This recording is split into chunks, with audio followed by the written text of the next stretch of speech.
berkumpul pada hari ini untuk mengikuti mata kuliah Sains dan Teknologi Lingkungan. Di sini perkenalkan nama saya Uli Madia dan rekan-rekan saya yaitu Livia Cahaya Sibuan dan Dika Farezi Siregar. Oke, di sini saya akan mempresentasikan buku tentang Basic of Environmental Science, di mana memiliki bab pertama yaitu tentang pendahuluan. Apa itu lingkungan? Ilmu lingkungan adalah studi tentang lingkungan fisik, kimia, dan biologis, di mana organisme hidup melibatkan berbagai disiplin ilmu seperti ilmu kehidupan dari ilmu bumi. Disiplin ini mencakup perubahan yang disebabkan oleh aktivitas manusia dan implikasinya bagi organisme hidup termasuk manusia. Ilmu lingkungan berbeda dari lingkungan hidup karena ilmu lingkungan mempelajari cara kerja dunia alam secara ilmiah, sedangkan lingkungan hidup berfokus pada modifikasi perilaku manusia berdasarkan temuan ilmiah. Nah, selanjutnya ada lingkungan, siklus, dan sistem. Udara dan bahan-bahan bumi terlibat dalam siklus yang menggerakkan mereka melalui berbagai organisme dan lokasi selama miliaran tahun. Siklus ini bervariasi dalam waktu tinggal suatu molekul yang bisa singkat atau lama tergantung pada lokasi dan karakteristik siklusnya. Pelabelan seperti radioisotop digunakan untuk mempelajari pergerakan bahan di lingkungan. Proses biokimia dipengaruhi oleh kehidupan seperti organisme laut yang membentuk bantuan karbonat melalui cangkang mereka dan mengikat karbon di atmosfer ke dalam sedimen laut. Dalam skala yang lebih luas, interaksi antara organisme dan lingkungan mereka membentuk sistem kompleks yang mengatur keseimbangan ekosistem. Manusia memodifikasi lingkungan melalui aktivitas sehari-hari, mengubah kondisi untuk keuntungan beberapa spesies dan merugikan yang lain. Kehidupan di bumi menciptakan sistem lingkungan yang dinamis dengan daur ulang bahan dan interaksi antar organisme menjadi bagian integral dari cara bumi beroperasi. Nah, selanjutnya ada ekologi dan lingkungan. Kualitas lingkungan diukur dengan parameter seperti kadar nitrogen, dioksida, atau NO2, sulfur dioksida, SO2, dan keanekaragaman spesies. Pengukuran polutan membutuhkan biaya dari sumber daya, serta pentingnya menentukan ambang batas paparan yang aman. Namun mengukur fenomena seperti penggundulan hutan, degradasi lahan, dan desertifikasi menjadi tantangan karena sulit diprediksi secara akurat. Keputusan lingkungan seringkali didasarkan oleh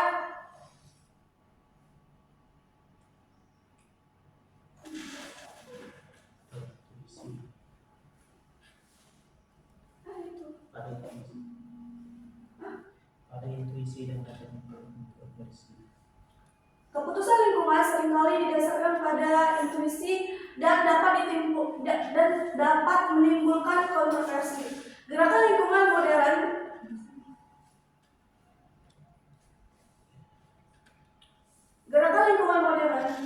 dimulai pada tahun 1960-an, dipicu oleh buku Silent Spring yang memperingatkan tentang bahaya pestisida terhadap ekosistem. Ekologi sebagai studi ilmiah tentang hubungan antara organisme dan lingkungan menjadi terkait dengan gerakan politik lingkungan. Selanjutnya ada sejarah ilmu lingkungan. Perkembangan ilmu pengetahuan dimulai dengan Thales di Miletus Yunani yang memperkenalkan pendekatan rasional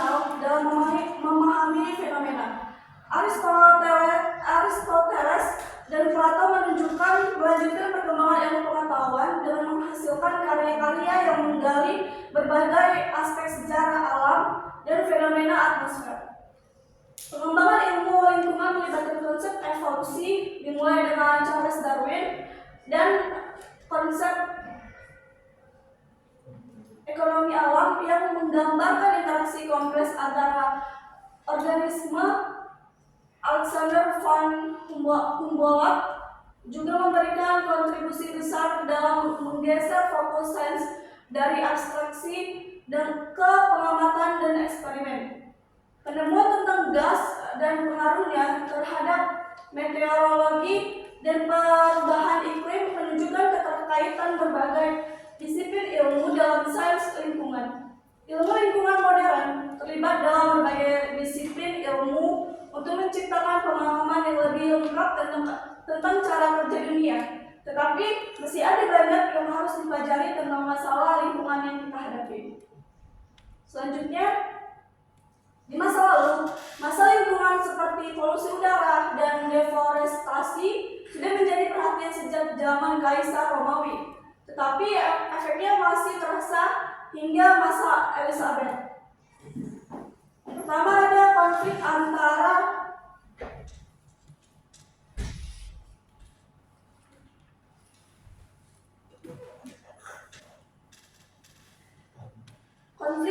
pertanian dan pelestarian hutan cenderung berpihak pada pertanian. Meski ada upaya awal untuk melindungi hutan, kesadaran akan pelestarian alam muncul di koloni-koloni Eropa dan Amerika, dipelopori oleh tokoh seperti George Perkins Marsh dan kelompok-kelompok pelestarian alam seperti Sierra Club di Amerika Serikat. Namun kekhawatiran lingkungan sering berfluktuasi sesuai dengan kondisi ekonomi.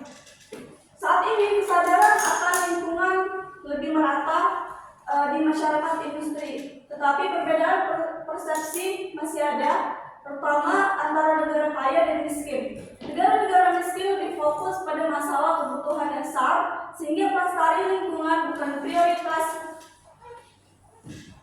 utama bagi mereka. Meskipun kesadaran akan pentingnya pelestarian alam semakin meningkat, tantangan utamanya adalah menerjemahkan kesadaran ini menjadi tindakan konkret, terutama di negara-negara dengan kondisi ekonomi yang sulit. Nah, selanjutnya akan dilanjutkan oleh rekan saya.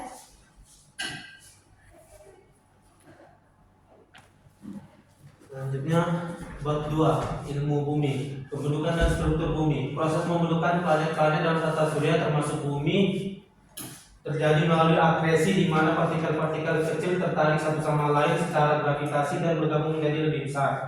Ada dua model yang mungkin untuk proses ini. Akretasi heterogen di mana material yang lebih padat mungkin tiba lebih dulu, dan akresi homogen di mana materi datang dengan berbagai kerapatan. Struktur internal bumi terdiri dari inti dalam dan inti luar cair yang bersama-sama membentuk medan magnet bumi yang penting untuk melindungi planet ini dari radiasi berbahaya. Panas dalam bumi berasal dari sumber utama, yaitu sisa panas dari pembentukannya dan keluaran unsur radioaktif dalam batuan mantel dan kerak. Pergerakan dalam mantel menciptakan perubahan di permukaan bumi melalui proses tektonik lempeng yang juga bertanggung jawab di atas letusan gunung berapi dan gempa bumi yang dapat memiliki dampak besar pada lingkungan dan kehidupan manusia. Selain itu, gunung berapi juga dapat memperkaya tanah pertanian dengan mineral dari debu vulkanik yang mereka hasilkan.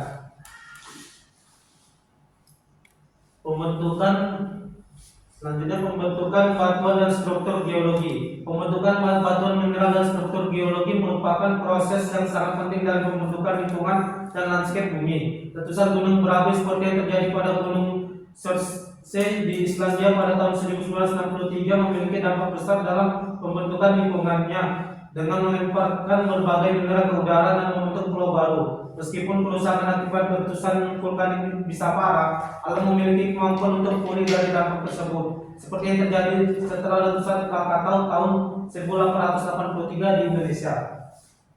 Batuan terbentuk melalui beberapa proses, diantaranya adalah pembekuan magma yang menghasilkan batuan igneus, pembentukan batuan sedimen dari akumulasi dan kompresi sedimen, serta batuan metamorfik yang terjadi akibat perubahan batuan yang ada karena tekanan dan suhu tinggi. Pergerakan yang tektonik juga memainkan peran penting dalam pembentukan pegunungan melalui orogeni dan dapat mengubah struktur batuan melalui tekanan geologis. Proses geologi ini menciptakan beragam landscape dan komposisi tanah yang memberikan dasar fisik dan kimia yang penting bagi kehidupan di bumi. Selanjutnya ada pelapukan. Pelapukan merupakan proses yang penting dalam transformasi batuan yang dipengaruhi oleh cuaca. Ini dapat terjadi secara kimia, melibatkan reaksi dengan air dan udara yang menghasilkan larutan asam yang bisa melarutkan atau mengubah mineral-mineral batuan. Contoh pelapukan kimia terlihat pada batu kapur yang teroksidasi di Inggris, sementara pelapukan hidrotermal menghasilkan mineral-mineral berharga seperti kaolin. Laterisasi sebuah proses ekstrim menghasilkan laterit yang kaya mineral dan terjadi di daerah tropis yang musimnya terasa. Aktivitas manusia dapat mempercepat pelapukan, namun teknologi modern dapat mengurangi dampaknya pada habitat alami dan produktivitas pertanian, menunjukkan kemampuan manusia dalam mempengaruhi proses alamiah ini. Selanjutnya evolusi bentang alam. Evolusi bentang alam melibatkan serangkaian proses mulai dari pelapukan batuan dan erosi hingga transportasi partikel longgar yang secara bertahap menciptakan dan mengubah landscape. Contoh dari evolusi ini dapat ditemukan di Dartmouth di Devon yang masih menyimpan jejak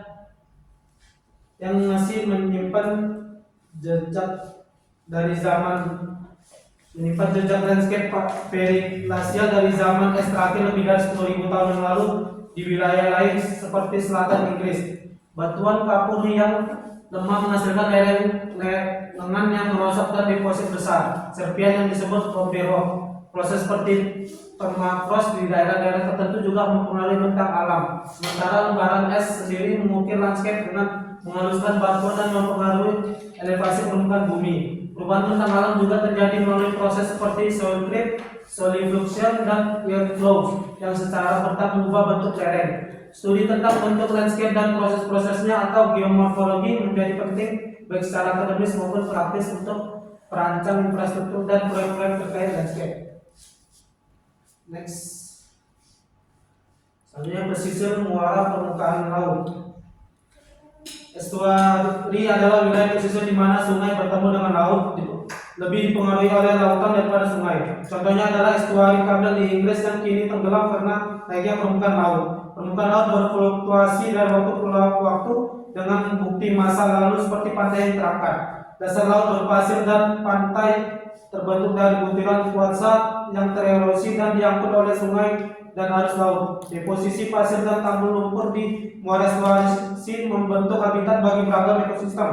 Arus panjang pantai dan gelombang dipengaruhi oleh angin dan gravitasi, membentuk garis pantai melalui erosi dan deposisi. Erosi tebing laut bergantung pada ketahanan batuan, paparan gelombang, dan topografi. Perubahan iklim dan kenaikan permukaan laut akibat lelehan es dan pemanasan air membuat dinamika pantai lebih kompleks dan sulit diprediksi. Energi dari matahari. Energi dari matahari adalah sumber utama yang menggerakkan atmosfer, lautan, dan kehidupan di bumi dan dapat dimanfaatkan secara langsung untuk menghasilkan energi listrik dan panas. Intensitas sinar matahari bervariasi berdasarkan faktor geografis dan iklim. Dengan sinar ultraviolet diserap oleh atmosfer atas sinar tampak paling berguna bagi kehidupan di bumi. Energi yang diserap bumi kemudian dipancarkan sebagai panas, menciptakan efek rumah kaca. Teknologi sel surya mengubah cahaya matahari menjadi listrik, sementara kolektor surya memanfaatkan panas matahari. Selain itu, energi angin dan gelombang laut juga dapat berubah menjadi energi terbarukan. Meski ada tantangan teknis dan ekonomi dalam pemanfaatannya, energi matahari dan sumber terbarukan lainnya memiliki potensi besar untuk mengurangi ketergantungan pada bahan bakar fosil dan dampak lingkungan negatif. Selanjutnya ada albedo dan kapasitas panas. Albedo adalah proporsi cahaya yang dipantulkan oleh suatu permukaan dengan salju bawah memantulkan 80 hingga 90% cahaya, sementara lumpur hanya 15 hingga 25%. Albedo bervariasi tergantung sudut cahaya aerosol di atmosfer juga mempengaruhinya. Selain itu, kapasitas kalor bahan berbeda-beda dengan air memiliki kapasitas kalor lebih besar dibanding batuan, sehingga pemanas dan mendidih lambat. Perbedaan ini mempengaruhi distribusi panas di bumi dan memiliki implikasi iklim yang penting seperti perbedaan suhu antara pasir pantai dan air. Albedo dan kapasitas kalor adalah faktor kunci dalam memahami iklim global. Selanjutnya ada efek rumah kaca. Efek rumah kaca adalah fenomena yang menjaga suhu bumi tetap hangat, memungkinkan kehidupan. Tanpa efek rumah kaca, suhu rata-rata sekitar minus 23 derajat Celcius dibanding dengan suhu aktual yaitu 15 derajat Celcius. Ini terjadi karena atmosfer menyerap sebagian besar radiasi panjang yang dipancarkan kembali oleh bumi, mengurangi kilangan panas. Gas rumah kaca utama termasuk karbon dioksida, metana, oksida, nitrat, ozon, troposferik, dan CFC yang sebagian besar dihasilkan oleh aktivitas manusia. Model iklim menunjukkan bahwa penggandaan karbon dioksida dapat meningkatkan suhu global rata-rata sebesar 1,5 hingga 4,5 derajat Celcius, dengan prediksi mencapai peningkatan sekitar 2,5 derajat Celcius pada tahun 2100. Meskipun demikian, ketidakpastian ilmiah dan kompleksitas proses atmosfer dan oseanografi membuat prediksi dan dampak regional dari pemanasan global menjadi sulit. Selanjutnya, evolusi komposisi dan struktur dari atmosfer. Atmosfer bumi telah berevolusi sejak awal pembentukannya dari atmosfer awal yang terdiri dari hidrogen dan helium hingga atmosfer yang dipertahankan oleh aktivitas vulkanik dan proses biologi. Saat ini atmosfer terdiri dari campuran gas-gas seperti nitrogen, oksigen, dan karbon dioksida yang terikat secara kimia. Tekanan atmosfer menurun secara logaritmik dengan ketinggian, dan fenomena meteorologi sebagian besar terjadi di troposfer. Atmosfer terdiri dari lapisan-lapisan dengan suhu berbeda: troposfer, stratosfer, mesosfer, dan termosfer, dengan lapisan ozon di stratosfer yang menyaring radiasi ultraviolet. Namun lapisan ozon mengalami penipisan akibat jawab kimia seperti CFC, meningkatkan paparan radiasi ultraviolet di permukaan bumi dan berpotensi berdampak negatif pada kesehatan dan lingkungan. Selanjutnya, sirkulasi umum atmosfer.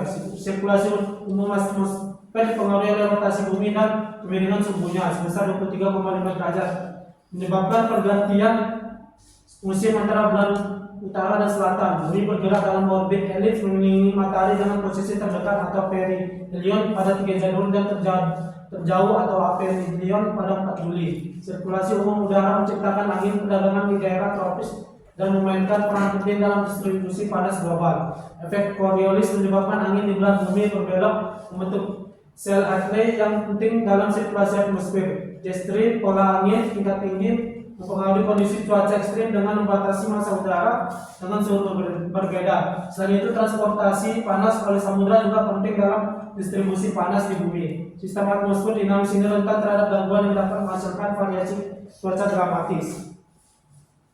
Selanjutnya ada lautan, pusaran air, dan arus. Perubahan suhu permukaan laut di lepas pantai barat Laut Amerika seperti fenomena El Nino dapat mempengaruhi cuaca global, menyebabkan kekeringan, banjir, dan perubahan suhu.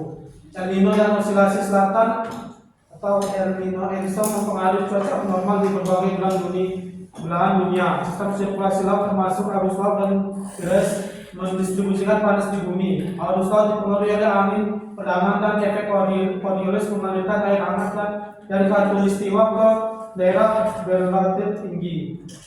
Selanjutnya, cuaca dan iklim. Cuaca mengacu pada pada kondisi harian di suatu tempat, sedangkan iklim adalah rata-rata kondisi cuaca selama beberapa tahun di wilayah tertentu. Cuaca dipengaruhi oleh interaksi massa udara dan air dengan suhu berbeda, serta diatur oleh prinsip-prinsip seperti laju pelapukan di mana udara yang naik mendingin ke diabatik dan udara yang turun menghangat.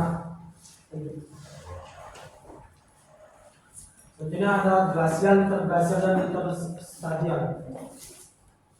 Glasial, interglasial, dan interstadial menggambarkan periode-periode perubahan iklim signifikan dalam sejarah bumi. Jean-Louis Rudolph Agassiz, seorang ahli zoologi Swiss, menemukan pergerakan glacier di Swiss pada tahun 1830-an, mencatat bahwa glacier pernah menutupi wilayah lebih luas. Zaman Keiston berlangsung dari sekitar 2 juta hingga 10.000 tahun yang lalu, ditandai oleh glasial atau periode glacier tumbuh dan interglasial atau periode lebih hangat saat glacier mencair.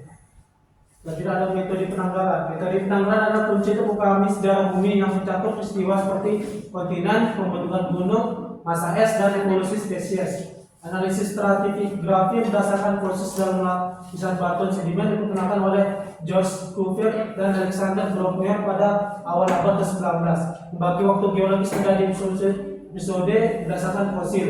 Metode penanggalan radiometrik seperti radiokarbon dating dan sampel organik hingga 70.000 tahun dan peluruhan uranium, thorium, potasium argon, rubidium, strontium serta samarium, neodymium objek lebih tua juga memainkan peran penting. Meskipun ada batasan dan risiko, teknik-teknik ini memberikan wawasan penting tentang sejarah bumi, membantu ilmuwan merekonstruksi masa lalu dan memprediksi perubahan masa depan. Yang perubahan iklim merupakan topik penting dalam memahami dinamika bumi. Miliutin Milankovic menemukan hubungan antara variasi matahari dan kejadian geologis terkait dengan orbit bumi. Goyangan sumber dan inflasi ekliptika metode penanggalan radiometrik membantu merekonstruksi sejarah iklim bumi. Faktor alam lainnya yaitu seperti letusan gunung berapi juga berdampak signifikan pada iklim. Kontribusi manusia terutama melalui emisi gas rumah kaca semakin dominan dalam perubahan iklim masa kini dan masa depan. Sebenarnya ada wilayah iklim dan wilayah floristik. Perubahan iklim merupakan topik penting dalam memahami dinamika bumi.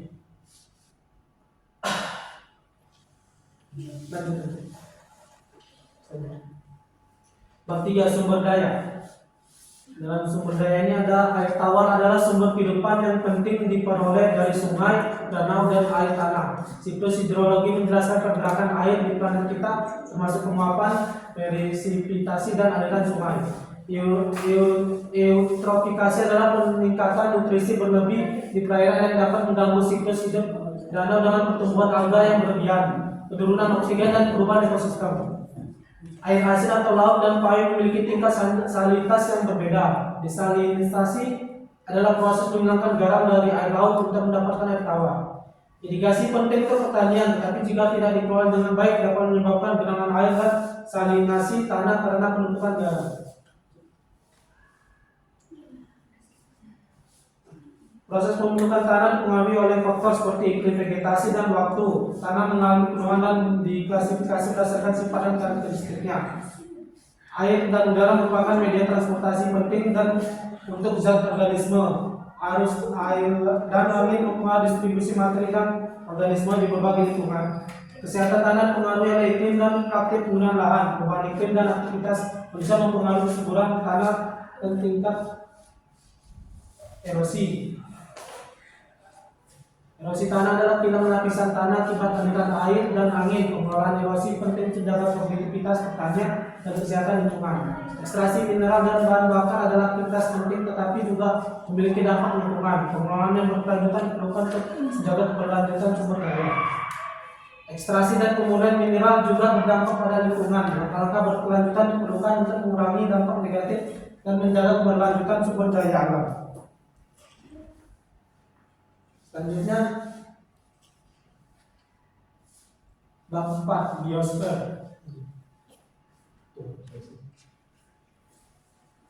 Biosfer adalah lapisan tipis yang memuat beragam biota dan dapat dikelompokkan dalam tipe formasi berdasarkan jenis tumbuhan dominan atau bioma berdasarkan semua spesies dalamnya. Biografi membagi dua menjadi beberapa wilayah fauna dan flora yang dipisahkan oleh hambatan geografis.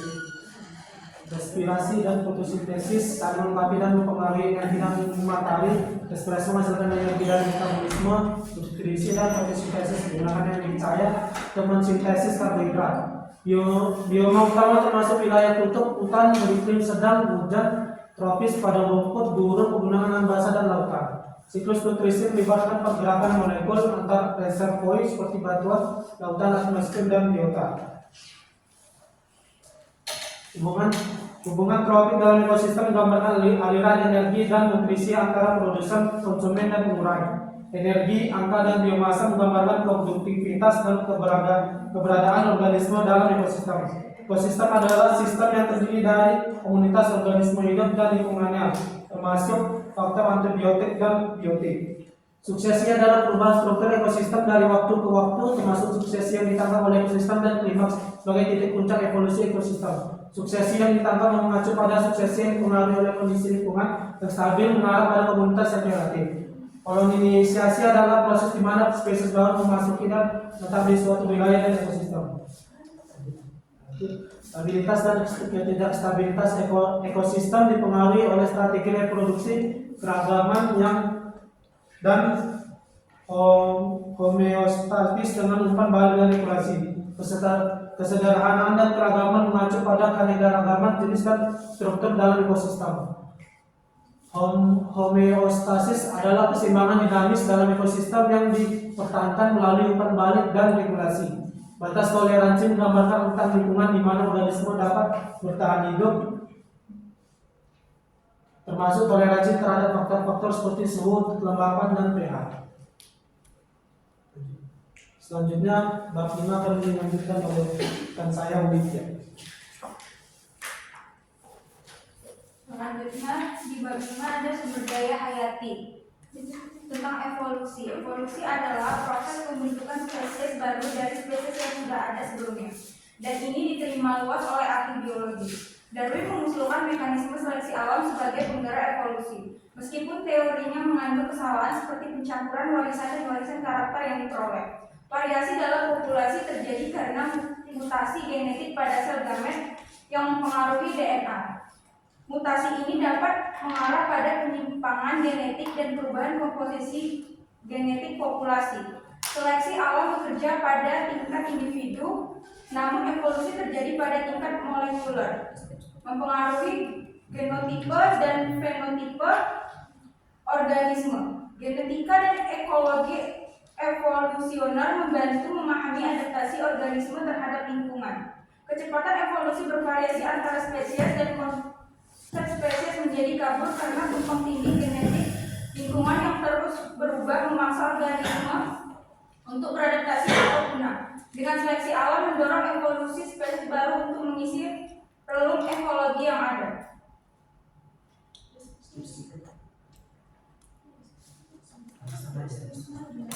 Selanjutnya ada strategi evolusi dan teori permainan. Ahli biologi Inggris James Maynard Smith, Gr. Price, dan G.A. Parker menerapkan teori permainan cabang matematika untuk strategi militer. Pada evolusi perilaku untuk menemukan strategi yang tidak dapat dikalahkan jika diadopsi oleh sebagian besar populasi. Yang kedua ada adaptasi. Darwin mengamati adaptasi melalui seleksi alam pada hewan peliharaan seperti merpati dan anjing yang menunjukkan beragam bentuk dan perilaku sebagai hasil pembiakan selektif.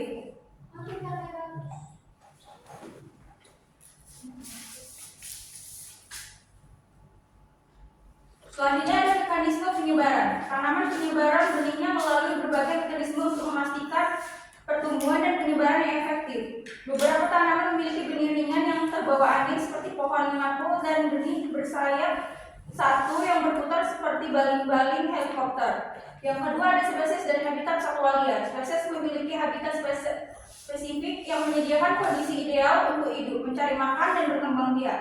Misalnya luwak cenderung menghuni hutan gugur yang dekat dengan padang rumput dan lahan subur.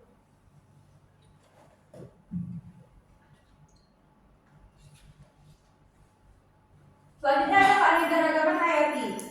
Keanekaragaman hayati atau biodiversity mengacu pada variasi organisme hidup di bumi dan pentingnya mempertahankan keragaman ini. Pada KTT Rio 1992, Konvensi Keanekaragaman Hayati disepakati untuk melindungi spesies dan habitat dari ancaman kepunahan.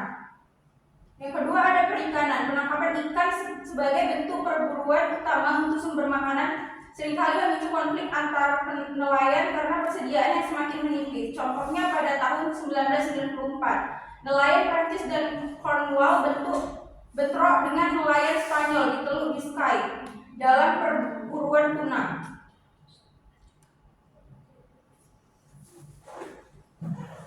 Selanjutnya ada hutan.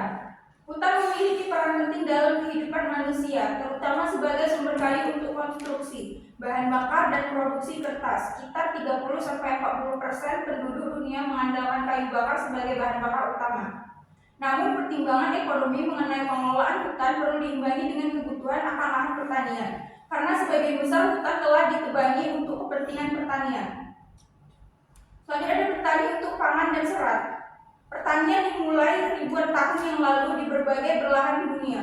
Dimulai dengan budidaya tanaman serelia di Timur Tengah, Taiwan, dan Amerika Tengah. Alasan munculnya pertanian masih belum jelas, tetapi dengan berkembangnya pertanian, teknologi ini menyebar ke wilayah lain seperti Eropa Barat.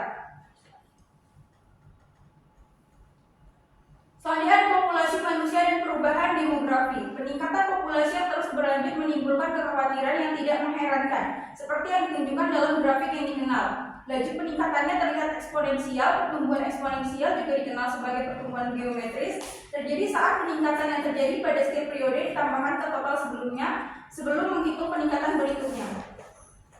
Selanjutnya ada rekayasa genetika. Rekayasa genetika telah memperkenalkan inovasi besar dalam pertanian dengan memanfaatkan bakteri seperti Bacillus thuringiensis atau BT sebagai insektisida hidup. BT yang pertama kali diidentifikasi pada tahun 1911 dan dijual secara komersial pada tahun 1938, menghasilkan protein racun yang mematikan bagi serangga seperti ulat pemakan daun. Petani organik telah lama menggunakan BT untuk mengendalikan hama. Selanjutnya ada bab 6, pengelolaan lingkungan. Konservasi satwa liar berfokus pada upaya melindungi spesies yang terancam punah akibat hilangnya atau fragmentasinya habitat. Seringkali karena aktivitas manusia seperti pembangunan jalan, pertanian, atau pencemaran sungai.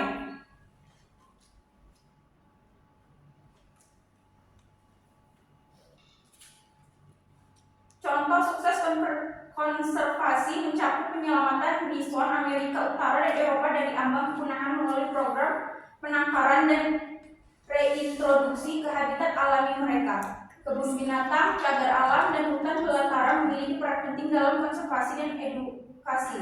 Kebun binatang awalnya berfungsi sebagai hiburan dan simbol kekuasaan, namun kini lebih berfokus pada konservasi dan pendidikan. Meski masih menghadapi kritik terkait kesejahteraan hewan, cagar alam yang luasnya bervariasi berperan penting dalam melindungi spesies dengan perdebatan antara pendekatan single part or some small untuk efektivitas konservasi. Para petani telah lama mengandalkan bahan kimia beracun untuk mengendalikan hama dengan senyawa berbasis nikotin, arsenik, dan sianida yang digunakan pada tahun 1930-an. Meski berbahaya bagi manusia dan satwa liar, pada 1940-an, senyawa organik seperti DDT yang kurang beracun bagi mamalia mulai menggantikan bahan kimia tersebut. Namun masalah muncul akibat dampak buruk DDT terhadap satwa liar dan manusia yang menyebabkan regulasi ketat melalui Undang-Undang Pertanian atau zat beracun tahun 1952. Ekologi pada akhir 1960-an, kesadaran global tentang masalah lingkungan mendorong munculnya strategi konservasi dunia. Pertumbuhan populasi, penipisan sumber daya, dan degradasi lingkungan menjadi isu utama yang dibahas dalam berbagai publikasi seperti Population Research Environment oleh Paul dan Anne Ehrlich serta yang didukung oleh Club of Rome. Kesadaran ini memuncak dalam konferensi PBB tentang lingkungan hidup manusia pada Juni 1972. Pengendalian polusi memerlukan pengurangan emisi limbah melalui upaya kolektif dari politisi dan masyarakat yang memahami dampak ekonomi dari tindakan tersebut.